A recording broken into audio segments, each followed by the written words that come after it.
What's up, guys? It's Billy from Strikes and Subs, and today we're just going to get straight into the video. We're talking about the main event of UFC 248.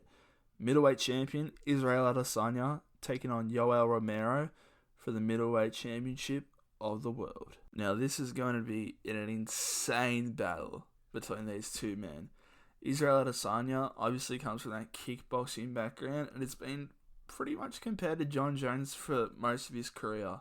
Yoel Romero, on the other hand, is this 42-year-old Cuban god who's just carved out of stone. It is the boogeyman. He never goes away, and he's always up there in the title picture. Before I give off my prediction for the night, we must break down both men and see whereabouts they're coming from. Yoel Romero, obviously the soldier of God, is 42 years of age. That is insane. He must be one of the oldest men on the roster. He stands at 6 foot tall, has a reach of 73.5 inches, has a record of 13-4, and has 11 KOs out of those 13 wins.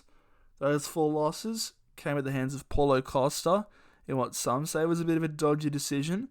The 2 classics against Aussie Robert Whittaker, and then a bloke by the name of Rafael Cavalcante back in 2011.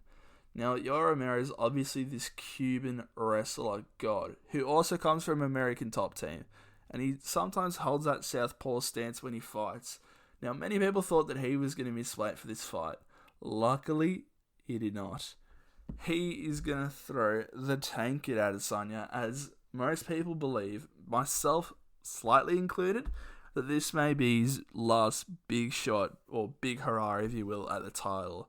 As if he loses this fight, Costa's coming in immediately, and then you've also got people like Whittaker, Till, even Kelvin Gastelum, who's still hanging around in the title picture, and it's a big stacked division. So if Romero loses this, I don't really know if he's gonna get another title shot, considering that he's already had 2, this being his 3rd. So if he loses 3 title shots, it's a bit iffy for him. As I discussed, Yoel Romero has 11 of his 13 wins, so roughly 80 to 85%, coming by way of knockout. He's got wins over some big boys and big names, such as Lyoto Machida, Jacare Souza, Chris Weidman, and Luke Rockhold, who is the former champ. On the other hand is Israel Adesanya.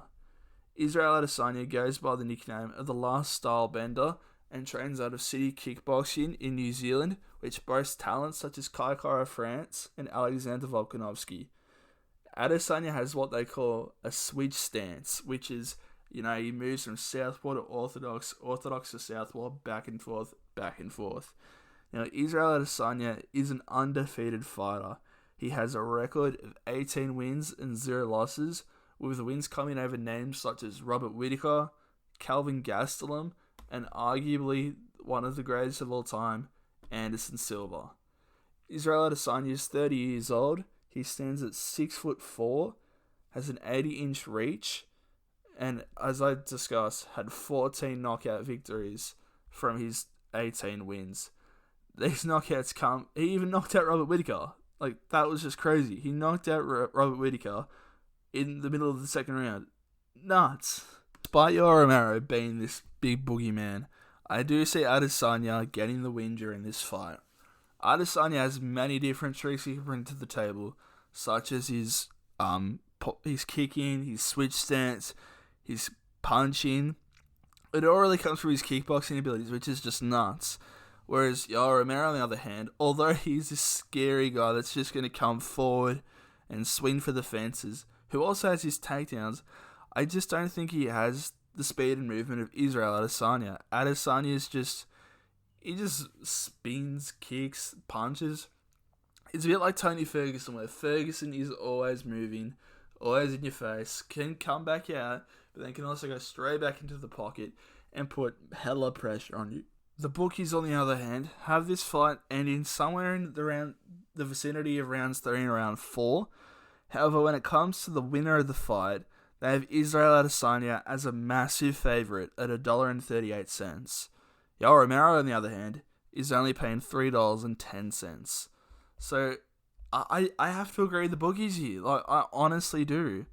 I just see that there's more ways that Adesanya can win than Yoel Romero can win, which seems a bit silly considering Romero is the middleweight boogeyman, and to quote Dana White, no one wants to fight Yoel Romero.